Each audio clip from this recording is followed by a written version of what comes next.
De cette Pâque, je prie que toutes les bonnes choses qui étaient mortes en nous ressuscitent ce matin.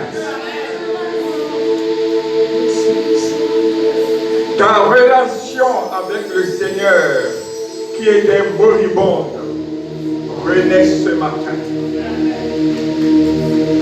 Ton commerce qui battait de l'aile repart de plus belle. Ton foyer qui était en difficulté, l'amour revient.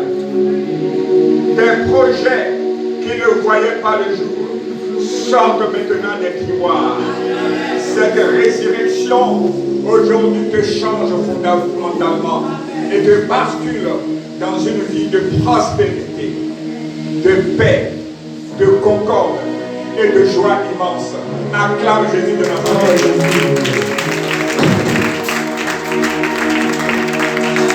On peut s'asseoir dans la présence de Dieu.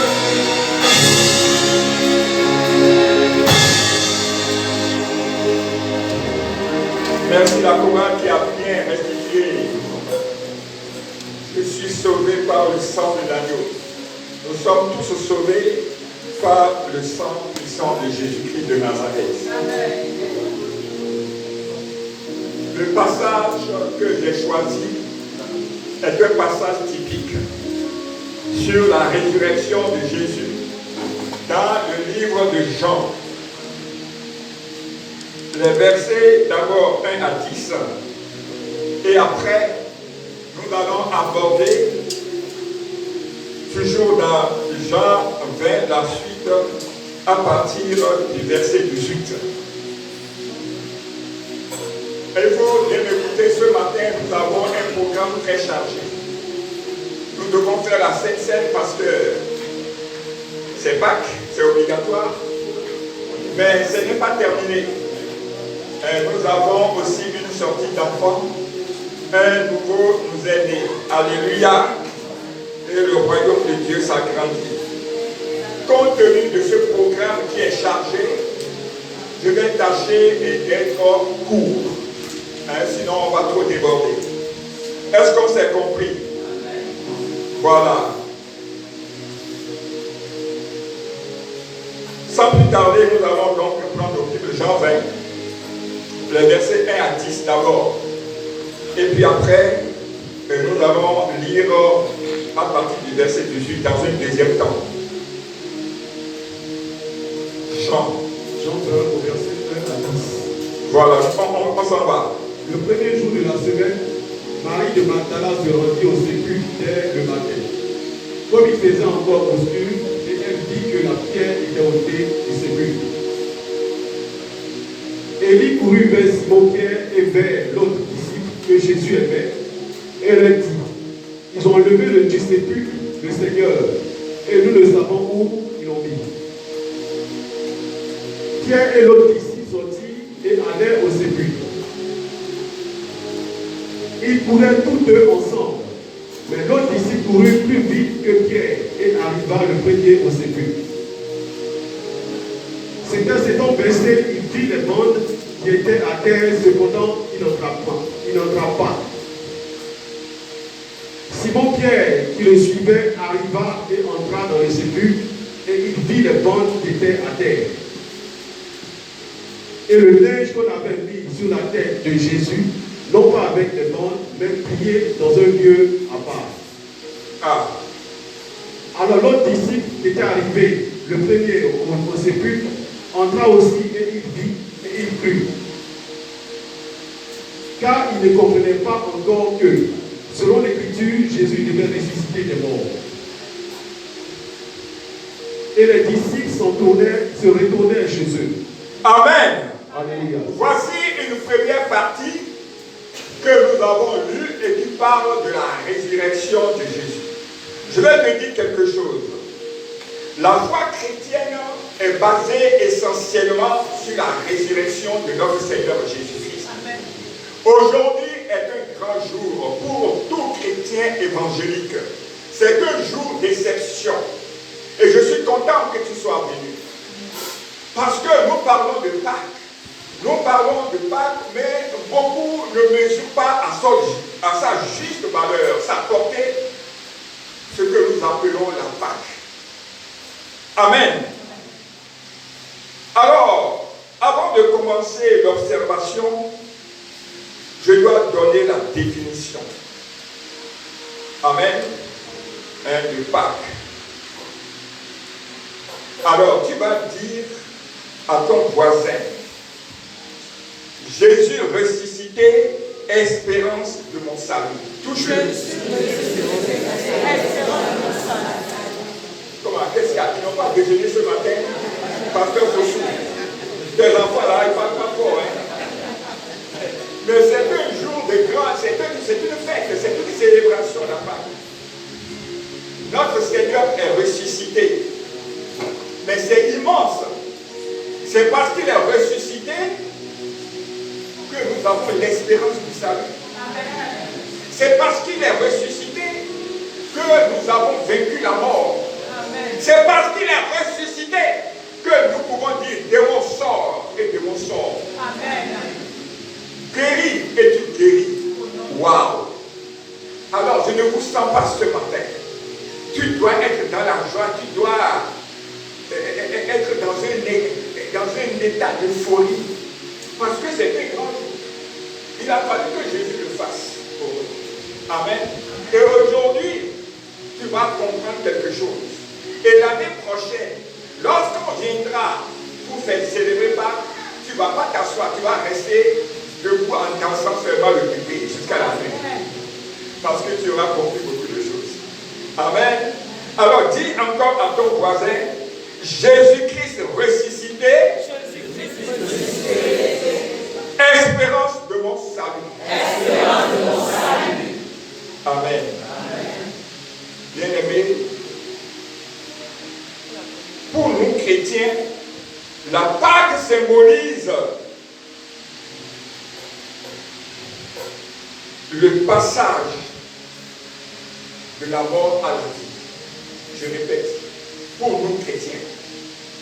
Je ne parle pas des juifs, je parle de nous chrétiens. Pâques signifie le passage de la mort à la vie. Waouh!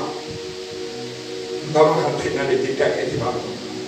Pâques nous procure une espérance, un renouveau. Je dis que par cette Pâques, oh, tout va changer. Car que tout sera nouveau dans ta vie. Amen. Tout ce qui était mort ressuscite ce matin. Amen. Tout ce qui était en libération va ressusciter. Amen. Au nom de Jésus de Nazareth. Amen. Et tu vas basculer dans un renouveau. Ta relation avec Christ va changer. Amen. Ta vie quotidienne va changer. Ta vie dans les affaires.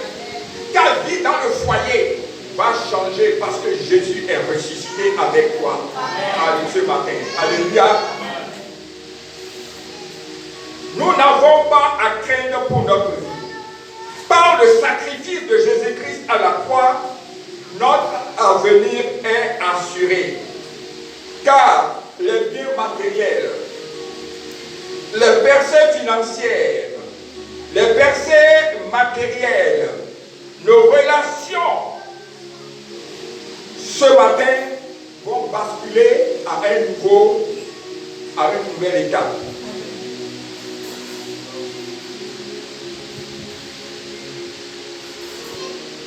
Je vais te dire quelque chose. Les disciples ne craignaient pas la mort. Vous savez que Paul même recherchait la mort. Il dit la mort met un gain. Alléluia, pourquoi? Simplement parce que les disciples ont assisté à un grand miracle, à la résurrection de Jésus. Ils ont été témoins de la résurrection de Jésus. Ils ont dit, si notre maître a vaincu la mort, nous aussi, nous pouvons vaincre la mort. Et ils se disent que la mort désormais est un gain. Parce que quand il meurt, nous mourrons, nous allons auprès du Père dans un demeure qu'il a bâti pour nous. Et nous rentrons dans la félicité. Donc, les apôtres étaient sûrs, après leur mort, ils connaissaient leur destination. Ils savaient qu'ils seraient à la droite du Père. Ils n'avaient pas peur de mourir.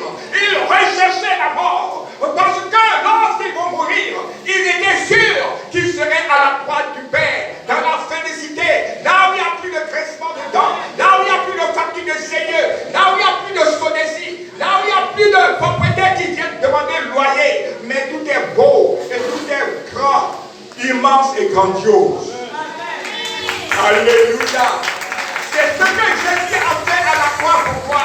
Mais il n'a pas fait seulement pour les disciples. Il a fait pour toi. Il a fait pour moi. C'est pourquoi ce matin, je voudrais que tu m'écoutes bien et que tu sois dans la joie, dans la détresse. Parce que après tout, c'est aussi une question de foi. Alléluia. Pourquoi vous êtes particulièrement beau et belle ce matin?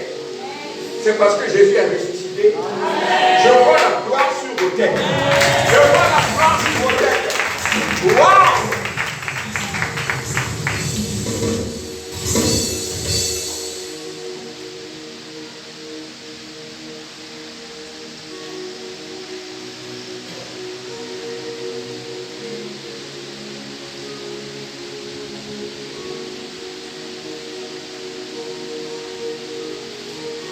Tous nés dans le péché adamique. Maintenant, je commence la prédication. Tout un chacun de nous sommes nés avec le péché originel.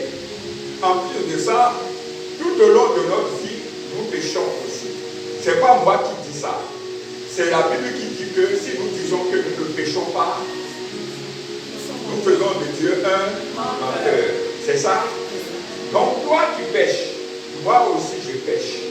Or, la Bible dit, car tous ont péché et sont privés de la gloire de Dieu.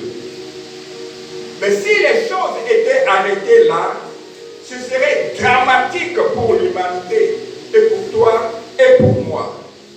Mais heureusement, dis à ton voisin, heureusement, Dieu dit que le salaire du péché, c'est la mort. Mais, le don gratuit de Dieu, c'est la vie éternelle en Jésus-Christ. Mais comment nous obtenons la vie éternelle en Jésus-Christ? Est-ce qu'un jour tu t'es posé la question, pourquoi j'hérite? Quel est cet héritage qui dit que moi, en Jésus-Christ, j'ai la vie éternelle? Est-ce que tu veux savoir pourquoi? Est-ce que quelqu'un ici veut savoir pourquoi? Alors, écoute-moi bien. Alors, nous allons reprendre notre texte de base. Alors, le texte de base nous dit... Ah, il a déjà noté. Alors, Jean 21. Le premier jour de la semaine, Marie de Magdala se rendit au sépulcre dès le matin, comme il faisait encore obscur. Marie de Magdala, c'est une femme exceptionnelle. C'est une femme que j'admire beaucoup. Nous devons tous devenir des Maries de Magdala. Regardez-moi un peu. Je veux que tu deviennes un mari de Magdala. Parce que ce que Jésus a fait pour nous est très grand. Il n'a pas compté à sa vie. Il a été humilié. Il a été battu. Il a été cravaché avec des lanières, avec des dents de répond. Et sa peau partait en éclats. On a mis sur sa tête un chapeau d'épines. On a tapé dessus de sang gîte. On a percé son front. Sur le chemin de Golgotha, il était seul comme tout le monde. Mais on dit comme un agneau, comme un amène à l'abattoir, il n'a rien dit. Alléluia, il n'a rien dit. Mais Marie de Magdala, souvenez-vous, Jésus était à la croix, à Golgotha. Marie et quelques femmes étaient là-bas. Vous vous souvenez? Qui se souvient? On ne va pas lire. Il y avait un deuxième mari et il y avait quelques femmes qui ont suivi Jésus jusque là-bas. Mais on va voir des passages tout à l'heure. Même les apôtres avaient déjà fui. Alléluia. Parce que, vous savez, on avait déjà décapité Jacques. Amen. Les apôtres, on les cherchait. Tous ceux qui pratiquaient la doctrine de Jésus étaient recherchés. Quand on a arrêté Jésus, les apôtres ont fui. Mais Marie de Magdala et quelques femmes ont suivi Jésus jusqu'au pied de la croix. Donc, pendant que Jésus était vivant, Marie de Magdala aidait déjà Jésus. On ne va pas dire tout ça aujourd'hui, mais vous pouvez croire sur parole. Amen. Marie de Magdala faisait partie des femmes qui aidaient Jésus, même financièrement. Vous me suivez? Amen. Il faut aider les hommes de Dieu. Je ne suis pas en train de dire que tu lui donnes ton salaire. Amen. Mais aider un homme de Dieu, c'est biblique. Ces femmes-là aidaient déjà Jésus dans la vie. Amen. Donc, Marie de Magdala était fidèle à Jésus. Aimait Jésus. Le servait dans la loyauté. Dans la persévérance. Même dans le malheur. Lorsqu'il s'est agi, qui sont ceux qui suivent Jésus là? Où sont ses disciples? Et que même les apôtres ont fui. Marie de Magdala était encore là. Oh, je veux que tu deviennes Marie de Magdala. Je veux que tu deviennes Marie de Magdala. Oh, regardez, ici encore, le maître est décédé. Il est mort. On l'a mis déjà au sépulcre. Vous savez, certains apôtres ont dit, bon, le maître est déjà décédé. Bon, nous, on va aller reprendre nos activités. D'autres sont repartis à leur pêche. Mais regardez, on dit très tôt le matin. Ça, quand je lis ça, j'ai des frissons. Nous devons aider Jésus comme Marie de Magdala. Amen. Ici à la maison, je voudrais que nous soyons tous des maris de Magdala. Regardez ça.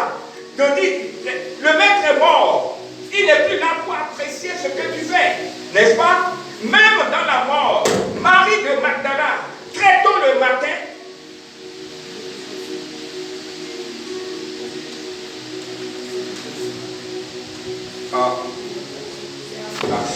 voyez-vous, quand quelque chose ne te tient par cœur, tu n'y vas pas très tôt. Tu peux dormir jusqu'à 9h, 10h. Mais très tôt le matin, le premier jour de la semaine, Marie de Magdala se rendait au sépulcre dès le matin, comme il faisait encore. Elle n'a pas eu peur, hein. Il faisait encore sombre, mais elle est partie quand même. Et elle vit que la pierre avait été brûlée. Elle courut vers Simon, Pierre et vers le disciple que Jésus aimait. Comment il s'appelle? Jean. Vous connaissez la parole. Elle leur dit, ils ont enlevé du sépulcre le Seigneur. Et nous ne savons pas où ils l'ont mis. Pierre et l'autre disciple sortirent et allèrent au sépulcre. Suivez-moi bien. Ils couraient tous deux ensemble. Mais l'autre disciple courut plus vite que Pierre et arriva le premier au sépulcre. S'étant baissé, il vit les bandes qui étaient à terre. Cependant, il n'entra pas. Simon-Pierre, qui le suivait, arrivait et entra dans le sépulcre. Il vit les bandes qui étaient à terre. Et le linge qu'on avait mis sur la tête de Jésus, non pas avec les bandes, mais plié dans un lieu à part. Donc, qu'est-ce qui est? Je vais te dire la scène. Quand Marie de Magdala, si Marie n'était pas partie très tôt le matin, personne ne saurait que Jésus n'était plus dans le tombeau. Est-ce que très tôt le matin, toi, tu te mets à chercher Jésus? Bien-aimé, écoute-moi. Ne regarde pas ailleurs maintenant. Je dis, très tôt le matin, qu'est-ce que tu cherches? Est-ce que tu cherches Jésus très tôt le matin? Ou c'est portable, Facebook que tu cherches? J'aime ça. Question. Voici la petite question. Tout à l'heure, quels sont les privilèges que Jésus va accorder à Marie de Magdala? Non, c'est immense. Qui est-ce qui dit que les femmes ne doivent pas parler de Dieu? Il y a des obédiences qui disent ça. Moi, quand j'entends ça, je ne suis pas d'accord. Si des personnes ont aimé Jésus, sont restées fidèles à Jésus, parce que tu comptes tes amis lorsque le malheur est là. Est-ce que vous comprenez? C'est pas quand il fait beau, qu'il y a le soleil aux zénith, qu'il y a à manger, à boire, à danser, que tu comptes tes amis. C'est quand le ciel sortit et que tout le monde est parti. Et que tu te trouves, tu vois quelqu'un, c'est celui-là. Acclame Jésus.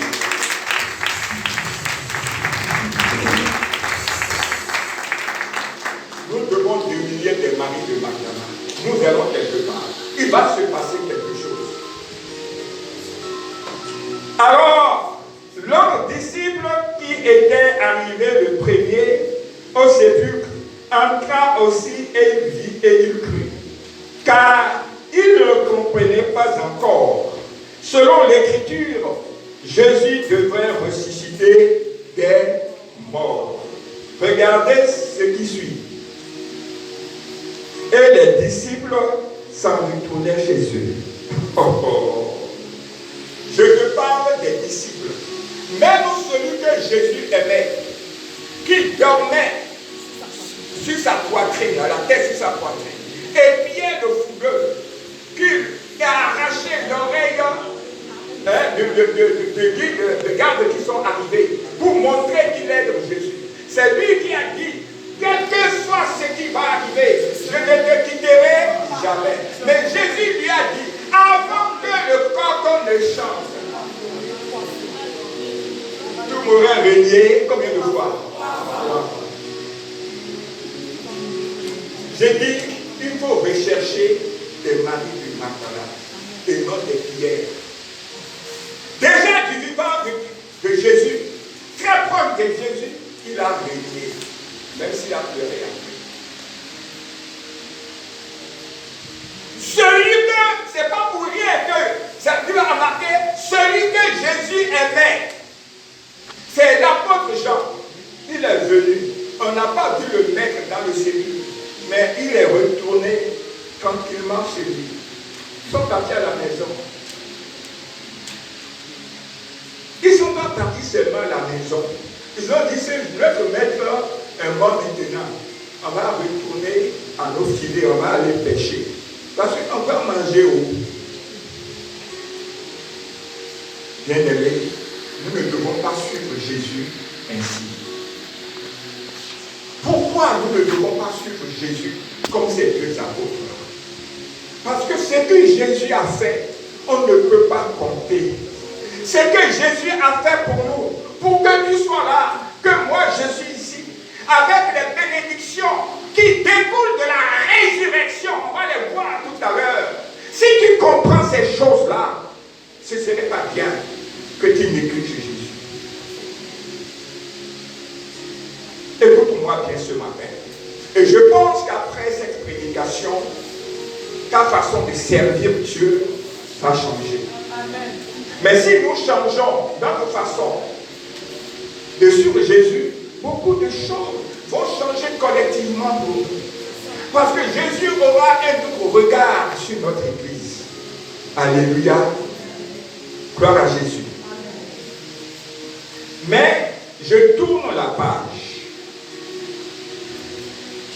Cependant, oh j'aime ça. Chaque fois que tu vois cependant dans la Bible, il faut prêter attention. Cependant, Marie se tenait dehors près du sépulcre et pleurait. Comme elle pleurait, elle se baissa pour regarder dans le ciel. Déjà, tous les 11 étaient là. Il n'y a que 2 déjà qui ont dit, bon, on va aller voir ce qui se passe. Ils ont déjà un peu de prix. Mais les 2 qui sont venus, on n'a pas vu celui que vous êtes venu chercher. Bien aimé, le bon sens voudrait qu'il fasse quoi? Mais qu'il le cherche. Vous êtes venu chercher quelqu'un. Est-ce qu'ils l'ont pris pour aller me profaner? Qu'est-ce qui est arrivé du maître? Mais le maître là, il est mort. Pour moi, Jésus est mort. Est-ce que pour toi aussi, Jésus est mort? Je te pose une question. Est-ce que pour toi aussi, Jésus est mort comme pour les apôtres? Qu'il n'en soit pas ainsi. Que Jésus reste vivant dans ta vie. Amen. Et je vais te dire pourquoi tout à l'heure. Il faut que, ils sont partis, mais Marie de Magdala se met devant, et la personne, elle n'est pas les femmes. Les hommes sont partis, mais elle est restée devant, en train de pleurer son maître. Si Jésus n'était pas mort, vous allez voir bien, il est fouteux, coco ici, coco ici. Si tu le vois, il n'y a pas quelqu'un qui aime Jésus plus que lui. Mais quand il est mort, amen. J'aime ce passage. Et elle vit 2 anges vêtus de blanc, assis à la place où avait été couché le corps de qui? De Jésus. L'un à la tête, l'autre aux pieds. Ils lui dirent, femme, pourquoi pleures-tu? Elle leur répondit, parce qu'ils ont enlevé mon Seigneur. J'aime ça. Ils ont enlevé mon Seigneur. Pour elle, Jésus n'est pas mort. Pour Marie de Magdala, Jésus ne mourra jamais. Il ne m'a pas dit, mais ils ont pris le cadavre de mon maître. Il a dit, ils ont pris mon maître. Elle n'a pas dit, ils ont pris feu mon maître. Ils ont dit, elle dit, ils ont pris mon maître. Alléluia. Amen. Parce qu'ils ont enlevé mon Seigneur et je ne sais pas où ils l'ont mis. C'est pourquoi je suis ici et je le cherche. En disant cela, elle se retourna et elle vit Jésus debout. Mais elle vit Jésus debout. Alléluia. Si tu es Jésus de Nazareth, comme Marie de Magdala, tu verras Jésus. Jésus se présentera à toi. Il sera dans ta vie. Ta bouche ce que tu fais. Il sera toujours là. Il faut aimer Jésus. Amen. Jésus ne s'est pas présenté à Pierre, ni celui-là même qui dormait la tête sur la poitrine du maître. Il n'a pas vu les parties. Mais Marie de Magdala. Dis Marie de Magdala. Je serai un mari de Magdala. Alléluia. Vous avez vu? Jean et Pierre, quand ils sont venus, est-ce qu'ils ont vu les 2 anges? Non, tu ne peux pas le voir. Est-ce que Jésus s'est présenté à eux? Il ne se présentera pas à eux. Jésus est esprit. Et Jésus lit au cœur. Il ne lit pas à tes rires, à tes sourires, à tes gesticulations, à l'hypocrisie. Jésus lit au cœur. Et Jésus a lu au cœur de Marie de Magdala. Les femmes ont aimé et servi Jésus plus que les hommes. Alléluia. Les femmes, gloire à Jésus. Aujourd'hui, quand vous allez dans les églises, ce sont les femmes qui font l'église. Combien il y a de pantalons ce matin? Mais vous allez voir beaucoup de monde. Alléluia.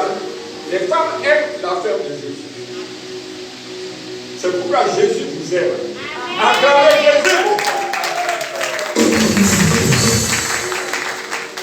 Alléluia. On va aller un peu vite.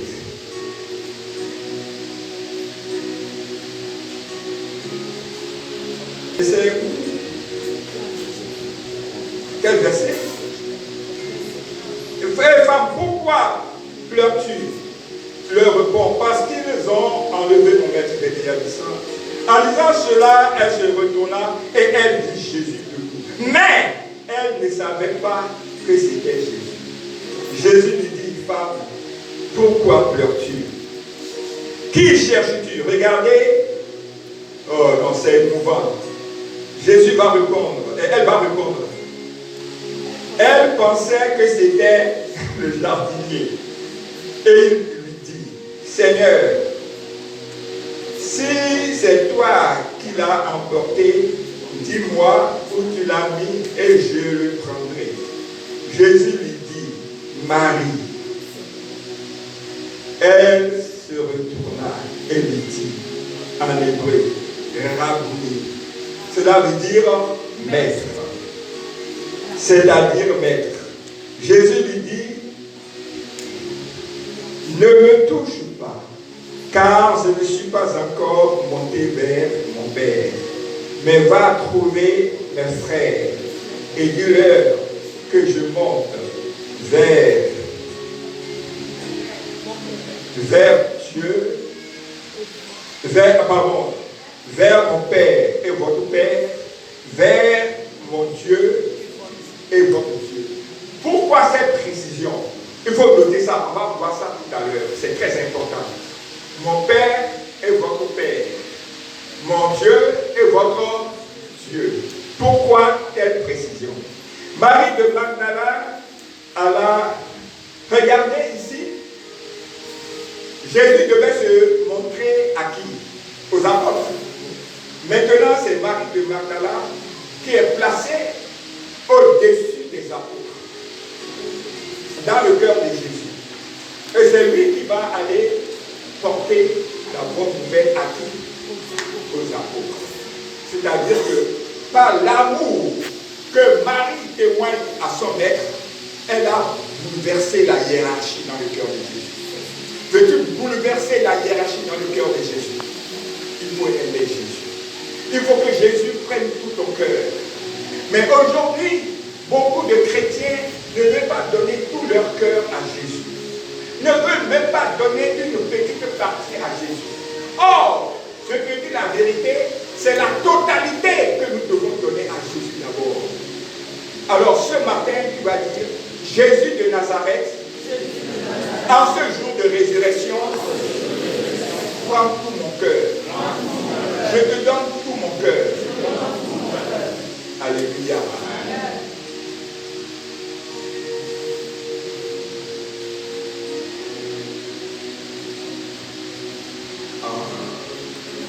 Qui va maintenant annoncer la couleur aux autres. Maintenant.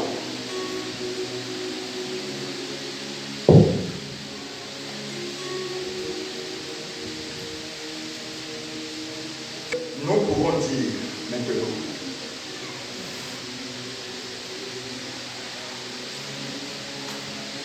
Je vais te poser une question. Pourquoi Jésus a-t-il été crucifié?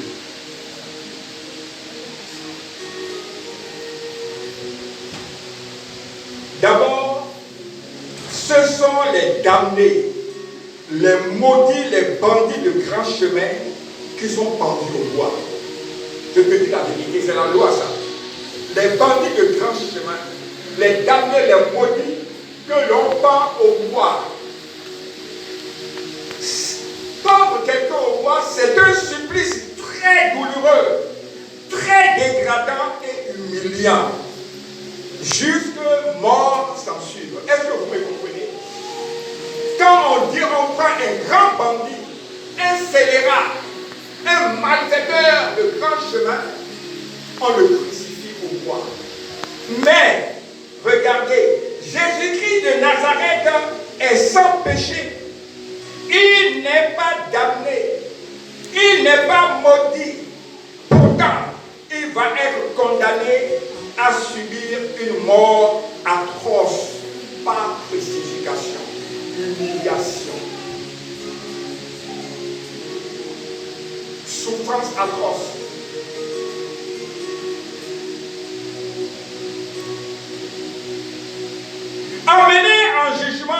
Ponce Pilate, le gouverneur va déclarer: je n'ai vu aucun péché chez cet homme. Mais la foule criait de plus en plus: crucifiez-le, crucifiez-le, relâchez Barnabas, le voleur, le brigand, lâchez-le. Mais vous crucifiez nous, Jésus. La foule criait.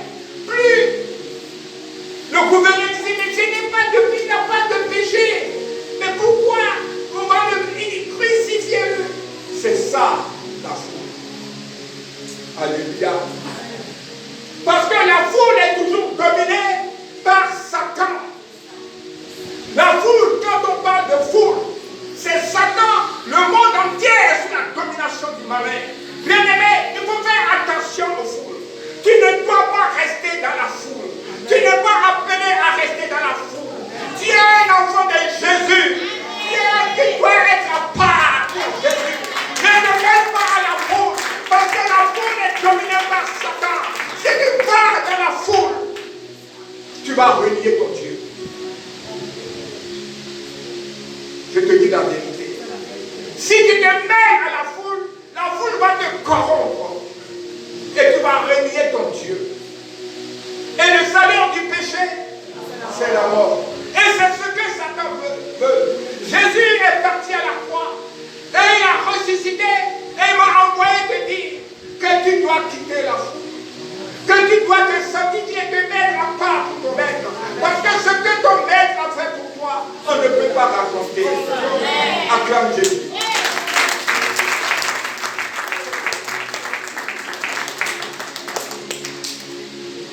Ils disaient tous: crucifiez-le. Mais c'est pour sauver cette foule déchaînée contre lui. Mais c'est pour sauver cette foule et sauver l'humanité, te sauver toi et moi qu'il est dans cette situation. Alléluia. Il était abandonné et seul comme tous, jeté en pâture aux vindictes populaires. Cependant, ce sont nos souffrances qu'il a portées. C'est de nos douleurs qu'il s'est chargé. Et nous l'avons considéré comme puni, frappé de Dieu et humilié. Mais il était blessé pour nos péchés. Il était blessé pourquoi? Pour nos péchés. Brisé pour nos iniquités. Le châtiment qui nous donne la vie est tombé sur nous. Le châtiment qui nous donne la vie est tombé sur nous. Est-ce que tu m'entends? C'est-à-dire que nous, on a péché, on a blasphémé, on devait mourir. Amen. Mais celui qui est venu pour nous défendre, pour que nous ne mourons pas, mais on l'attaque encore. Est-ce que vous comprenez est-ce que vous voyez l'image? Est-ce que vous voyez l'incrédulité, la méchanceté de l'homme? Parce que nous sommes tous aveuglés par Satan. Mais la Bible dit: vous connaîtrez la vérité et la vérité vous affranchira. Cette vérité ce matin va t'affranchir. Au nom de Jésus de Nazareth. Ésaïe 53, versets 4 à 5. Bien-aimé, il était chargé de nos péchés. À Gethsémané, le péché était nombreux et lourd. Et au moment de rentrer dans sa passion, Jésus-Christ s'est retiré. Il a prié jusqu'à ce que des plumeaux de sang. Mais il y a un passage, oh bien-aimé, il a dit: mais cette papa, Père, cette coupe est amère. C'est-à-dire, c'est tellement lourd, c'est tellement ce qu'il allait subir à la croix à cause de toi, à cause de moi, à cause de l'humanité, est si terrifiant, est si douloureux, insupportable. Et il a regardé et il a dit au Père: la coupe est amère, Mais si telle est ta volonté, je vais y aller. Mais pas parce que Dieu, le Père, lui a exigé. Simplement par amour pour moi. Par amour. Car Dieu a tant aimé le monde qu'il a donné son Fils unique, afin que quiconque croit en lui ne périsse pas, que la vie éternelle. Jésus-Christ n'a pas été forcé pour aller te sauver à la croix, pour subir cette humiliation. Non, il a fait simplement par amour. L'amour de Marie de Magdala. C'est pourquoi, c'est par amour que Jésus est allé mourir à ta place, dans des circonstances effroyables, pour que toi et moi, nous ayons l'espérance de la vie. Il a fait pour toi. Il a fait pour moi. Mais aujourd'hui, est-ce que tu mesures la portée de ce que Jésus a souffert pour toi? Comme un agneau qu'on amène à l'abattoir. Un agneau qu'on amène à l'abattoir. Il n'a rien dit. Parce que s'il disait quelque chose, toi tu ne serais pas sauvé. Tu comprends? Je voudrais que par cette prédication, tu changes ta façon d'aimer Jésus de Nazareth. Je veux que ce matin, Jésus se déplace et prend le centre de ton cœur. Il le mérite. Il ne mérite pas que vous le foulez aux pieds. Qu'il devienne la dernière rue de la charrue. Dimanche, les gens viennent ici pour un culte qui commence à 8 heures. Il y en a qui viennent à 10 heures. Ils s'en foutent de Jésus.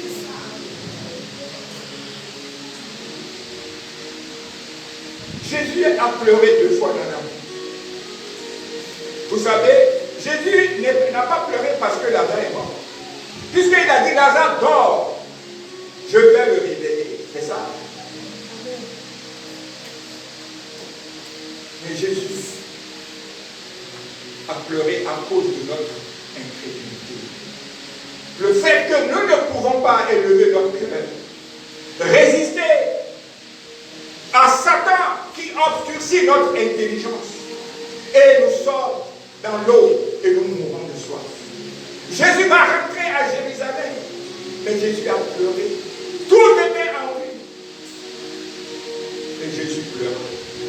Mais Jésus certainement continue de pleurer quand il regarde nos vies. Jusqu'à quand nous allons continuer de faire pleurer le Maître? Ou bien tu ne veux pas qu'il descende de la croix? Il doit y rester toujours. Tu ne veux pas que Jésus descende le jour de la croix. Pourquoi nous le clouons tous les jours? Est-ce qu'il n'a pas assez fait déjà pour descendre de cette croix? Il ne méritait même pas d'y aller. Mais à cause de toi, il a pris ta place là-haut. Là-haut, à Golgotha, au lieu de crâne, il a pris ta place. Mais tu ne veux pas qu'il descende. Je voudrais que ce matin, tu prennes la résolution, en écoutant ce message, désormais de changer d'attitude. C'est nos péchés qu'il a pris sur lui. C'est pourquoi il est parti à la croix. Pour payer à ta place. On dit que c'est un acte de rédemption. Parce que le salaire du péché, c'est la mort.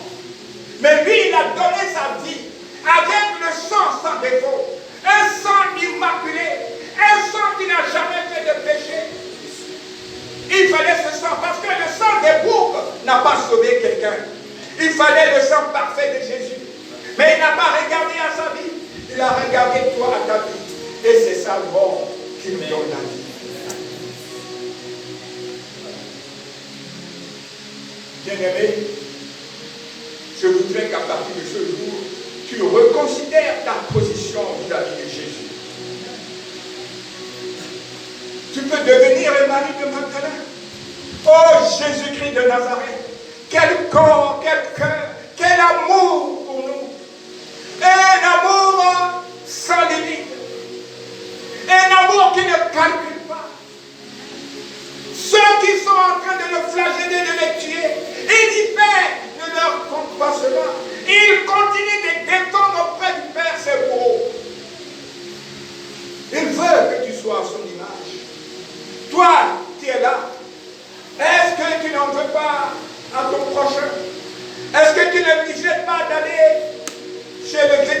le bassin.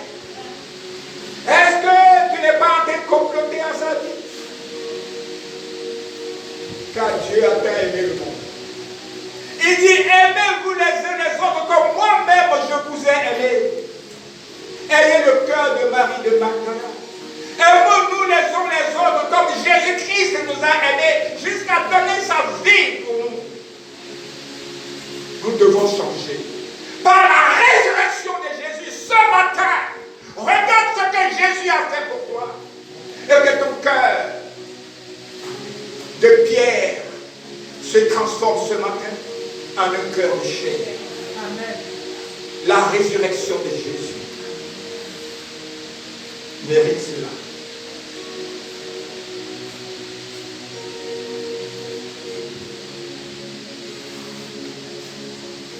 Bien-aimés, ils ont tous péché et sont privés de la gloire de Dieu. Nous étions tous destinés à la mort, car le salaire du péché, c'est la mort. Mais Jésus-Christ, dans son amour infini, pour l'humanité, pour toi et pour moi, s'est chargé de la croix et s'est mis sur le chemin de Golgotha. Jésus a dit, non, je vais les sauver. Ce sont mes enfants, ils ne mourront pas. Je vais aller jusqu'au lieu de la croix à Golgotha. J'irai jusqu'au bout. Alors, on l'a chargé de la croix. On a pris des lanières avec des dents de requin. Lorsqu'on fait bien comme ça, sa chair vole en éclats et le sang jaillit. Ils ont continué. Qu'est-ce qu'ils vont faire? Ils vont cracher dans son visage. Ils vont l'humilier, ils vont le déshabiller. Sur le chemin de Golgotha, il va tomber une fois. Mais il dit, je ne resterai pas couché. Il faut que je me lève parce que je dois les sauver. Ils ne peuvent pas mourir. Faites tout ce que vous voulez, mais je dois y aller. Il tombe encore une deuxième fois. Il se relève. Il dit, ce sont mes enfants. Je ne les abandonnerai pas. Je vais les sauver. Je vais leur donner l'espérance du salut. Je vais leur donner la puissance de gouverner ce monde-là. J'irai là-haut. Mais pourquoi il veut aller à Golgotha? Mais pourquoi c'est si pénible? Parce qu'il s'est chargé de nos péchés. Lui qui n'a jamais péché, mais ce sont nos péchés qui pesaient sur lui. Alléluia. Mais ils ont dit non. Ils ont tissé une couronne d'épines. Ils ont mis sur sa tête et ils ont pris le roi noir enfoncé sur sa tête. Le sang a jailli. Jésus dit, j'irai les sauver.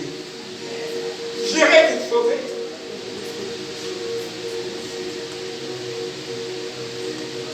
Et il continuait de le taper. Il se vidait de son sang. Et il va arriver jusqu'à la croix de Golgotha. Alléluia. J'ai vu un homme sur la croix. Ses mains étaient percées.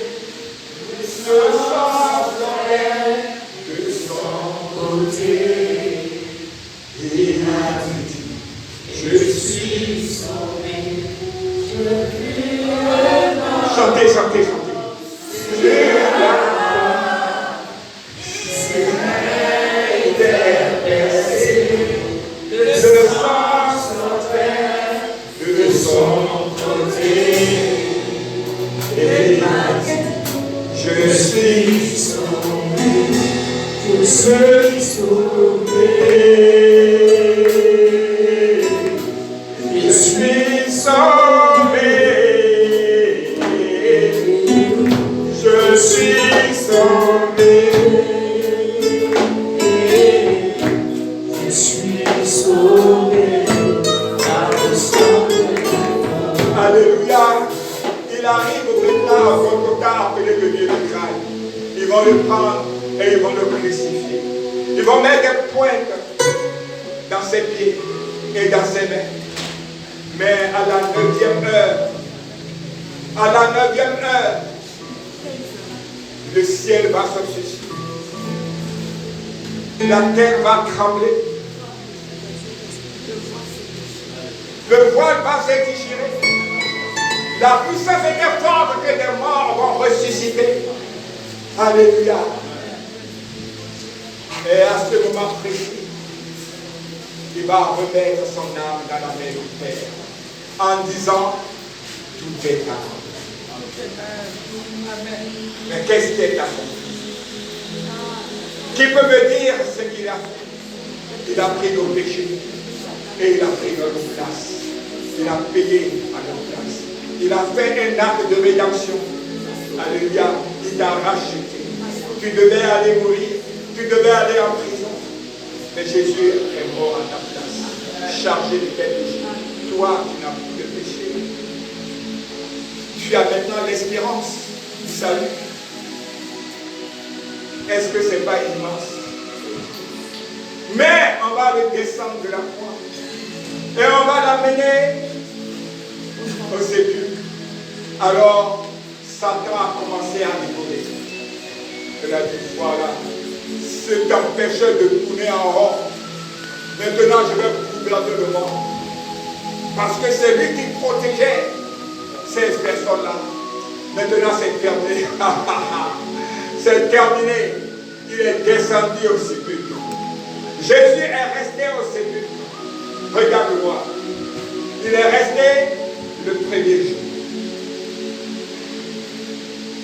Il est resté le deuxième jour. Mais le troisième jour. Dis le troisième jour. Le troisième jour. Le troisième jour. Dis le troisième jour. Et il a ressuscité. Et il a ressuscité. Avec toi. Et il a ressuscité. Alléluia. Il a vaincu la mort. La Bible dit, la mort n'a pas pu le retenir. Dis à ton voisin, la mort n'a pas pu le retenir. C'est ainsi que la mort ne me retiendra pas. Tout ce qui est en moi ressuscite aujourd'hui. Tout ce qui est mauvais, qui est mal, qui me tirait vers le bas, ressuscite aujourd'hui. Parce que je ressuscite aujourd'hui par la foi avec mon Maître. Yes! Gloire à Jésus. Alors, Satan était là, il rigolait, et puis il va entendre coco. Mais c'est qui? C'est Jésus-Christ, c'est moi, Jésus de Nazareth. Hey! Donne-moi la clé! Donne-moi la clé! Il va le renverser et il va écraser sa tête. Et c'est ça que seulement qui revient. Ça, nous avons vaincu Satan. Jésus a vaincu la mort. Par la résurrection de Jésus, nous sommes passés de la mort à la vie. Dis ce matin, je passe de la mort à la vie. En Jésus-Christ. Tout ce qui était mort en moi ressuscite ce matin. Mon commerce ressuscite ce matin. Mon commerce ressuscite ce matin. Mon foyer ressuscite ce matin. Mes enfants ressuscitent ce matin.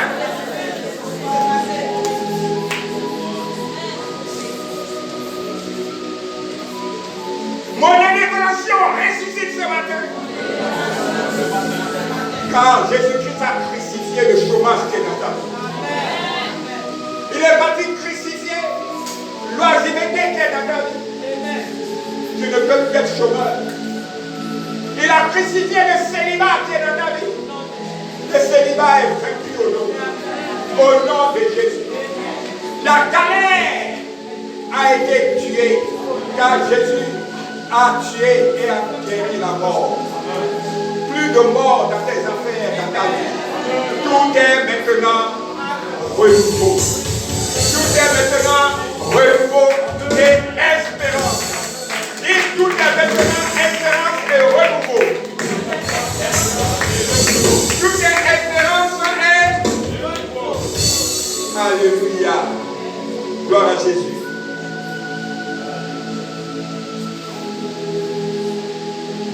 Bien-aimés, vous voyez en quelles circonstances Jésus-Christ a posé les fondements du christianisme. Donc, en principe, tu ne dois plus avoir peur. Parce que Jésus-Christ a vécu la mort. Mais si Jésus-Christ a vécu la mort, il pourra vaincre cette mort pour chacun d'entre nous. Si seulement tu peux croire. Mais pour cela, toi, tu dois faire ta part. Tu dois aimer Jésus comme Marie de Magdala. C'est simplement cela. Tu dois craindre Jésus. Tu dois donner la place que Jésus mérite dans ta vie, bien-aimée.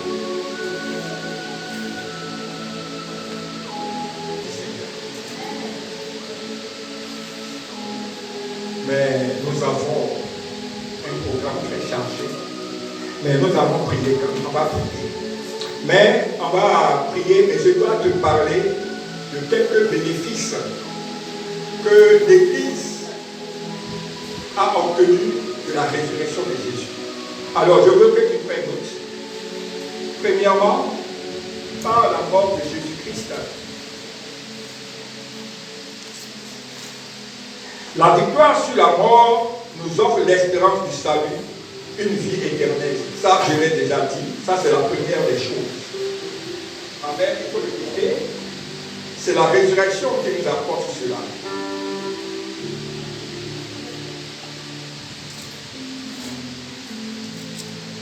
Si Jésus-Christ n'est plus dans le tombeau, toi aussi, tu ne resteras plus dans le tombeau. Amen.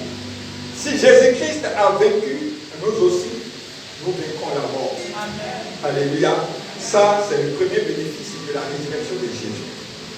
Alors, deuxième bénéfice. La résurrection de Jésus confirme sa déité, confirme que Jésus est véritablement Dieu. Pourquoi? On ne va pas lire le verset, mais je vais te dire, quand Jésus-Christ est ressuscité, il a apparu aux disciples, les portes étaient fermées, il s'est mis à traverser les portes et les murs. Il est rentré dans sa gloire. Mais, vous connaissez Joseph. Joseph aussi est ressuscité, mais lui est resté à la dimension humaine. Donc, la résurrection montre que Jésus est vraiment Dieu. Est-ce que vous comprenez ce que je dis? Voilà deux personnes qui ont eu la grâce de ressusciter. Mais Jésus, quand lui est ressuscité, il est rentré dans la gloire. Mais cette gloire est pour nous. Parce que ce qu'il ne pouvait pas faire avant d'aller à la croix, il peut le faire maintenant pour ses enfants. Désormais, il est maintenant partout. Il est devenu quoi? Omniscient, omnipotent et omniprésent. Alléluia. Troisième chose, la résurrection est le fondement de la foi chrétienne. La résurrection est le fondement du christianisme. 1 Corinthiens 15, 14. On ne va pas lire. Le temps va laisser. La résurrection est une source de pouvoir de vie nouvelle. C'est par la puissance de résurrection que nous pouvons opérer des miracles, que nous pouvons opérer des choses extraordinaires. Si Jésus n'était pas ressuscité, on ne pouvait pas le faire. C'est la puissance de la résurrection qui a fait que la mort n'a pas pu retenir Lazare. La mort n'a pas pu retenir Jésus lui-même. Mais cette puissance de résurrection, Dieu ne fait acception de personne. Toi et moi, nous pouvons l'acquérir. Moi qui te parle, nous avons prié pour des personnes qui étaient dans le coma, qui étaient données comme morts. Mais ils sont revenus à la vie. Pas parce que par nous, mais c'est la puissance de résurrection manifestée en nous par Jésus-Christ qui a fait cela. Amen. Moi, personnellement, j'ai déjà prié pour des personnes cliniquement décédées. C'est pas beaucoup, mais ça fait déjà au moins 2. Quand même. Alléluia. Donc, moi qui te parle, je suis conscient et convaincu de cette puissance qui est disponible aujourd'hui pour nous. Alléluia.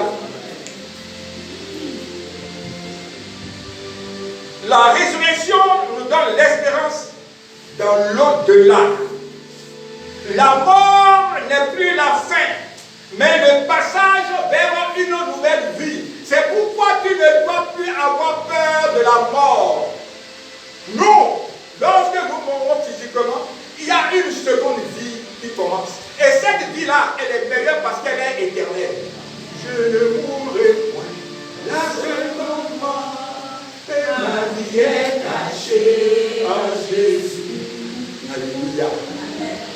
Mais pour prétendre bénéficier de cela, il faudrait que tu sois une Marie de Magdala. Alléluia. Mais elle est disponible. Pour finir,